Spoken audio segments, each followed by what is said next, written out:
Hello everyone, welcome to my YouTube channel. আজকে আমরা আলোচনা করব ক্লাস 9 এর লেসন 9 ফিলিপ লার্কিনের লেখা দ্য নর্থশিপ কবিতার থেকে সমস্ত এক্সারসাইজগুলি। চলো শুরু করা যাক। দেখো, এক্সারসাইজ নাম্বার 1-এ কি বলেছে? এক্সারসাইজ নাম্বার 1-এ বলা হয়েছে tick the correct answer from the given alternatives. নিচের দেওয়া পরিবর্তনগুলোর মধ্যে সঠিক উত্তরটিতে টিক চিহ্ন দাও। তাহলে 1 নাম্বার কি বলেছে? Number 1, the number of ships sailing by war. সমুদ্রে পাড়ি দেওয়া জাহাজের সংখ্যা ছিল কতটি? 3টি। তাহলে এখানে কি দিতে হবে? টিক দিতে হবে। দেখো, যেরকম দেওয়া আছে ওরকম দিতে হবে। Next number 2, the wind carried the first ship to A. বাতাস প্রথম জাহাজটিকে বয়ে নিয়ে গেল কোথায়? নিয়ে গেছে একটি রিচ কান্ট্রি। তাহলে কি করতে হবে? এখানে টিক দিতে হবে। দেখো, টিক দেওয়া আছে। Next number 3, the second ship turn towards the. দ্বিতীয় জাহাজটি ঘুরলো কোথায়? ঘুরলো পূর্বে। তাহলে উত্তর কি হবে? পূর্বে যখন ঘুরেছে, option number D. Next number 4, the desk of the third ship শোন। তৃতীয় জাহাজে পাটাতন চকচক করছিল কিসে? হবে উত্তর হবে ফ্রস্টলি, বরফাচ্ছন্নতা, কুয়াশাচ্ছন্নতায়। নেক্সট দেখো, number 5, the Northern sky rose over the. উত্তরের আকাশে ঝড় উঠেছিল। উত্তরের আকাশে কোথায় ঝড় উঠেছিল? আনফ্রুটফুল সি, মানে নিষ্ফল সমুদ্রের উপরে ঝড়টা উঠেছিল। Next number 6, the third ship was rigged for a. তৃতীয় জাহাজটি সুসজ্জিত ছিল কিসের জন্য? For a long journey, option number A. Exercise 2 থেকে দেখো কি বলেছে, answer the following question within 25 ওয়ার্ডস। 25টি শব্দের মধ্যে নিচের প্রশ্নগুলোর উত্তর দাও। দেখো, কোশ্চেন নাম্বার এ কি বলেছে, what did the wind do the second sheep. বাতাস দ্বিতীয় জাহাজটিকে কি করেছিল? তাহলে দেখো এর উত্তর কি হবে? উত্তর দেখো, when the second ship started its journey, যখন দ্বিতীয় জাহাজটি তার যাত্রা শুরু করেছিল, the wind hunted it like a wild beast, বাতাস তাকে বন্য পশুর মতো শিকার করলো, and forced it in captivity, এবং সেটাকে বাধ্য করলো, ফেলা বন্দিদশা অবস্থায় আটকে রেখেছিল। Number B, give any 2 points of difference between the journey of the third ship and the other 2 ships. তৃতীয় জাহাজ এবং অন্য দুটি জাহাজের যাত্রার মধ্যে যে কোনো দুটি পার্থক্য উল্লেখ করো। তাহলে উত্তর কি হবে? উত্তর হবে firstly, unlike the other 2 ship. প্রথমত, অন্য দুটি জাহাজের মতো, the third one did not get a breath of wind favourable or unfavourable. তৃতীয় জাহাজটি প্রতিকূল বা অনুকূল কোনো বাতাস পায়নি। Secondly, the first 2 ship return back. দ্বিতীয়ত, প্রথম দুটি জাহাজ ফিরে আসে। হোয়াইল, যেখানে the third one reach for a long journey, যেখানে তৃতীয়টি সুসজ্জিত ছিল একটা দীর্ঘ যাত্রার জন্য। And it travel wide and far, এবং এটা ভ্রমণ করে গেল দূরে এবং আরও দূরে। Next exercise number 3, replace the underlined words with suitable phrasal verbs given in the list below. নিচের দেওয়া ফ্রেজাল ভার্ব এর তালিকা থেকে উপযুক্ত ফ্রেজাল ভার্ব নিয়ে নিচের দাগ দেওয়া শব্দগুলোর পরিবর্তে বসাও। দেয়ার আর 2 এক্সট্রা ফ্রেজাল ভার্বস। তালিকায় 2টি অতিরিক্ত ফ্রেজাল ভার্বস দেওয়া আছে। তাহলে প্রথমটা কি বলেছে দেখো, এ, the child resembles his grandfather. শিশুটি তার দাদুর মতো দেখতে। তাহলে এখানে রেজেম্বলস মানে কি? একই রকম দেখা। তাহলে কি হতে পারে? টেক আফটারের মানেও কি হবে? একই রকম দেখা। এখানে রেজেম্বলস ওয়ার্ডটা কি আছে? প্রেজেন্ট ফর্মে আছে, এবং দ্য চাইল্ড এটা হলো কি? ভার্বের থার্ড ফর্ম। তাই অবশ্যই কি হয়েছে? ভার্বের সেটা একটা এস যোগ হয়েছে। তাহলে এর পরিবর্তে কি লিখতে হবে? টি এ।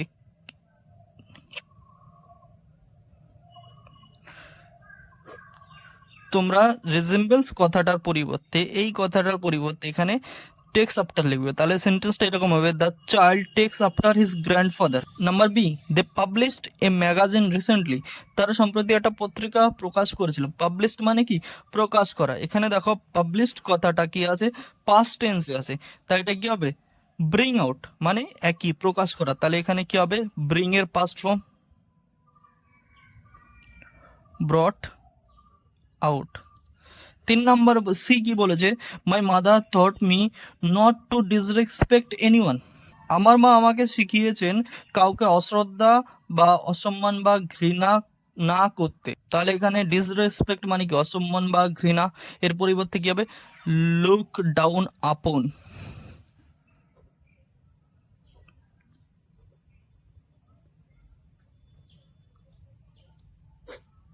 আপন। নাম্বার ডি কি বলেছে, we should abolish bad habits, আমাদের খারাপ স্বভাব ত্যাগ করা উচিত। তাহলে অ্যাবলিশ মানে কি? ত্যাগ করা। এখানে দেখো কি আছে, গিভ আপ। গিভ আপ মানেও কি? ত্যাগ করা। তাহলে কি হবে? উত্তর হবে গিভ আপ। নেক্সট দেখো কি বলেছে, a new university was build at Coochbehar. কোচবিহারে একটা নতুন বিশ্ববিদ্যালয় স্থাপন করা হয়েছিল। তাহলে বিল্ড মানে স্থাপন করা, বিল্ড এর ফ্রেজাল ভার্ব আমাদের লিখতে হবে, তাহলে কি হবে? Set up. Next exercise number 4 বলেছে কি, ডু অ্যাজ ডিরেক্ট, নির্দেশ অনুসারে পরিবর্তন করো। এ কি বলেছে? এ বলা হয়েছে the man was so weak that he could not walk, মানুষটি এতই দুর্বল ছিল যে সে হাঁটতে পারছিল না। তাহলে এটাকে কি করতে হবে? রিরাইট ইউজিং টু ব্যবহার, টু ব্যবহার করে কি করতে হবে? এটাকে পুনরায় লিখ। তাহলে এখানে আমরা কি করব? সো এর পরিবর্তে টু বসাবো এবং দ্যাট হি কুড নটটা উঠে যাবে, উঠে গিয়ে তার পরিবর্তে বসবে টু। তাহলে কি হবে উত্তরটা? The man was too weak to walk. Next number B, Titir is one of the most intelligent girl in the class. Titir ক্লাসের সবচেয়ে বুদ্ধিমতী মেয়েদের মধ্যে একজন। Rewrite using the positive degree of the underline adjective, নিচের দাগ দেওয়া অ্যাডজেক্টিভকে কি করতে হবে? পুনরায় লিখতে হবে পজিটিভ ডিগ্রিতে নিয়ে। বি বলেছে এখানে ওয়ান অফ দ্য আছে, ওয়ান অফ দ্য থাকলে কি বসবে? ভেরি ফিউ দিয়ে শুরু করতে হবে। তাহলে ওয়ান অফ দ্য যেহেতু আছে তাহলে কি হবে? Very few girls in the class are as intelligent as Titir. Next দেখো কি বলেছে, as soon as he reached home it started raining heavily, change into a negative sentence। তাহলে বলেছে যেই মাত্র সে বাড়ি পৌঁছলো জোরে বৃষ্টি শুরু হলো। এখানে কি হবে? অ্যাজ সুন অ্যাজ এর পরিবর্তে কি বসাবো আমরা? যেহেতু বলেছে নেগেটিভ করতে, এটাকে সেন্টেন্সটাকে বলেছে চেঞ্জ ইনটু নেগেটিভ করতে, তাহলে অ্যাজ সুন অ্যাজ এর পরিবর্তে নো সুনার হ্যাড বসাবো। No sooner had he reached home, comma তোলার জন্য একটা দেন বসাবো, তারপরে যা আসে তাই। It started raining heavily. Next দেখো ডি কি বলেছে, why cry over split milk, কেন পড়ে যাওয়া দুধের জন্য কাঁদছো? তাহলে change into an assertive sentence, এটাকে বলেছে অ্যাসার্টিভ সেন্টেন্সে নিতে। D, do not cry over a split milk. Next দেখো কি বলেছে, ব্লাড ইজ থিকার দ্যান ওয়াটার, রক্ত জলের চেয়ে অধিকতর ঘন। Change into an interrogative sentence, এটাকে কি বলেছে? প্রশ্নবোধক বাক্যে নিতে বলেছে। Is not blood thicker than water, রক্ত কি জলের চেয়ে অধিকতর ঘন নয়? এটা কি হলো? প্রশ্ন করা হলো। F, he told a lie intentionally, সে ইচ্ছাকৃতভাবে একটি মিথ্যে কথা বলেছিল। Rewrite using the noun form of intentionally, intentionally কথাটা নাউন ফর্ম ব্যবহার করতে বলেছে, ইন্টেনশনালি কথাটা নাউন ফর্ম হবে ইন্টেনশন। তাহলে উত্তর হবে F, he told a lie with an intention. Next G, run fast or you will be late, জোরে দৌড়াও নয়তো তোমার দেরি হয়ে যাবে। Change into a complex sentence, এটাকে বলেছে একটা কি? জটিল বাক্য পরিবর্তন করতে। দেখো জি দাগ কি বলেছে, if you do not run fast, যদি তুমি জোরে না দৌড়ো, ইউ উইল বি লেট, তাহলে তুমি কি হয়ে যাবে? দেরি হয়ে যাবে, বা তোমার দেরি হয়ে যাবে। দেখো এইচ কি বলেছে, the reporter made the news public. Rewrite using the verbs of public, public কথাটা কি বলেছে? পাবলিক কথাটাকে ভার্ব হিসেবে ব্যবহার করতে বলা হয়েছিল। তাহলে উত্তর, the reporter publicized the news. Class 9-এ তোমাদের এই কবিতাটির সম্পূর্ণ লাইন বাই লাইন মানে সহ ভিডিও আমার এই চ্যানেলে আছে, যেটার লিঙ্ক আমি তোমাদের দিয়ে দেবো, বা আমার চ্যানেল তোমরা ভিজিট করে সেটাও দেখতে পারো। নেক্সট এক্সারসাইজ 5 দেখো কি বলেছে, write a news paper report, একটা সংবাদপত্রের প্রতিবেদন লেখো উইথিন 100 ওয়ার্ডস, 100 শব্দের মধ্যে, on the effect of a devastating flood in your district based on the following hints. তোমার জেলায় এক বিধ্বংসী বন্যার প্রভাব সম্পর্কে নিচের সংকেতগুলো ব্যবহার করে। এবার দেখো জেলার নাম উল্লেখ করে দিয়েছে, ধরে নিতে হবে এখানে তোমার জেলার নাম কি? মেদিনীপুর ডিস্ট্রিক্ট মানে কি? মেদিনীপুর জেলা। মান্থ অফ জুলাই, জুলাই মাসে যেটা হয়েছিল, হেভি রেইনফল, ভারী বর্ষণ হয়েছিল। রিভার্স ওভারফ্লোয়িং, নদীগুলি প্লাবিত হয়ে গেছে। Trees uprooted, many villages floated, গাছ উপড়ে পড়েছে এবং অনেক গ্রাম প্লাবিত হয়েছে। Loss of human and animals life, মানুষ এবং জীবজন্তুর প্রাণহানি হয়েছিল। রেস্কিউ অপারেশন, উদ্ধার কাজ, এবং বলেছে step taken by the government, সরকারের গৃহীত পদক্ষেপগুলি। তাহলে চলো এটা দেখো, আমরা সবাই জানি খবরের কাগজে কি থাকে? একটা হেডলাইন থাকে। তাহলে কি করতে হবে? আমাদের একটা টাইটেল বা হেডলাইন দিতে হবে। ডিভাস্টেটিং ফ্লাড ইন মেদিনীপুর, একটি বিধ্বংসী বন্যা হয়েছিল কোথায়? মেদিনীপুর।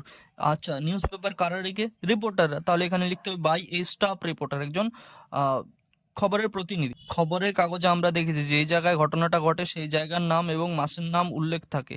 তাহলে কি ডেট দেওয়া থাকে। তাহলে এখানে বলা হচ্ছে যেহেতু জুলাই মাস, তাহলে আমি জুলাই 25, 2024। এবার বলা হচ্ছে কি, a vast area of Medinipur has been badly affected by a devastating flood.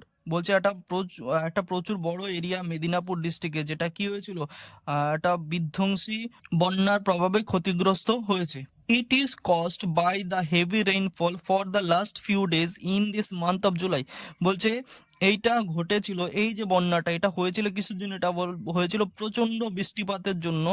এই মাসে কিছুদিন ধরে প্রচন্ড বৃষ্টিপাতের জন্য এই ঘটনাটা ঘটেছিল। সেভারেল রিভার, অনেকগুলো নদী যেমন like Shilabati, Rupnarayan are overflowing due to the heavy downpour. বলছে এই প্রচন্ড ভারী বর্ষার জন্য এগুলো কি হয়েছে? ওভারফ্লোয়িং, প্লাবিত হয়ে গেছে। তারপর কি বলেছে? Due to this a lot of trees have been uprooted. বলছে এই প্রচন্ড বন্যার জন্য অনেকগুলো গাছ কি হয়েছে? উপড়ে গেছে। অ্যালং উইথ দিস, এর সঙ্গে সঙ্গে many villages have been flooded away. অনেকগুলো গ্রাম কি হয়েছে? প্লাবিত হয়ে গেছে। Many people and animals have lost their lives and many are still missing. বলছে অনেক মানুষ এবং পশু পাখি তাদের জীবন হারিয়েছে এবং অনেকজনকে কি করা যাচ্ছে না, এখনো খুঁজে পাওয়া যাচ্ছে না। মিসিং মানে হারিয়ে গেছে তারা। The state government has started rescue operation. রাজ্য সরকার কি করেছে? একটা উদ্ধার কাজ শুরু করে দিয়েছে। Also released funds for the affected people, এবং ক্ষতিগ্রস্ত মানুষের জন্য ফান্ড এর ব্যবস্থাও করেছে। The central government has also promised, কেন্দ্র সরকার প্রতিজ্ঞা করেছে, to help the state government, রাজ্য সরকারকে সম্পূর্ণভাবে কি করবে? সাহায্য করবে। নেক্সট দেখো এক্সারসাইজ নাম্বার 6 এ কি বলেছে? ইমাজিন, ধরে নাও বা মনে করো, you and your friend are sailor, তুমি এবং তোমার বন্ধু নাবিক অফ টু শিপস, দুটো জাহাজের, that have been recently return from their voyage. বলছে যেগুলো সম্প্রতি সমুদ্রযাত্রার থেকে ফিরে এসেছে। Write a dialogue within 100 words, 100 শব্দের মধ্যে একটা ডায়লগ লেখো on the different experience of your voyages. বলছে তোমাদের অভিজ্ঞতার আলাদা আলাদা অভিজ্ঞতার কথা জানিয়ে কি করো? 100 শব্দের মধ্যে একটা ডায়লগ লেখো বা কথোপকথন লেখো। তো দেখা যাক নাম্বার 6। তাহলে আমি বলছি hello Raju, how are you, তুমি কেমন আছো? রাজু বলছে I am fine, what about you, তুমি আমি ভালো আছি, তুমি কেমন আছো? আমি বলছি এবার আই অ্যাম অলসো ফাইন, আমিও ভালো আছি। When did you return home voyage, তুমি কবে ভ্রমণ থেকে বাড়ি এসছো? Raju I have returned just 3 days ago, আমি মাত্র 3 দিন আগে ফিরেছি। আমি এবার আমি কি বললাম? হোয়ার হ্যাড ইউ গন, তুমি কোথায় গেছিলে? রাজু উত্তর দিচ্ছে, আমার বন্ধুরা উত্তর দিচ্ছে, this time I had gone to south Africa, এই সময় আমি গেছিলাম সাউথ আফ্রিকাতে। উইথ মাই শিপস, আমার জাহাজকে নিয়ে। লিটল টাইটানিক, তার জাহাজটার নাম কি ছিল আমার বন্ধুর? Little Titanic. And where had you gone, এবং তুমি কোথায় গেছো? সেও প্রতি উত্তরে জিজ্ঞাসা করলো। আমি উত্তর দিলাম I went to Italy with my ship the Royal, আমি আমার জাহাজ দ্য রয়্যাল নিয়ে কোথায় গেছিলাম? ইতালি গিয়েছিলাম। Raju how was your trip, তোমার যাত্রা কেমন ছিল? এবার দেখো আমি বলছি fine, we had reached our destination in time, আমরা আমাদের গন্তব্যস্থলে সময় মতো পৌঁছে গেছিলাম। And the weather was very pleasant, এবং আবহাওয়া ছিল খুবই খুবই দারুণ। Raju but we had faced a tempest, কিন্তু আমরা একটা ঝড়ের সম্মুখীন হই। My ship was going to be wrecked, আমার জাহাজ প্রায় কি বিধ্বংস হয়ে যাচ্ছিল। থ্যাংক গড, ভগবানকে ধন্যবাদ জানাই। I had a narrow escape this time, আমি একটা সরু রাস্তা পেয়েছিলাম সেখান থেকে বের হওয়ার জন্য। ওকে সি ইউ লেটার, এবার আমি বললাম কি ঠিক আছে, চলো তোমার সঙ্গে পরে দেখা হবে। Raju okay bye. Thank you everyone for watching my videos.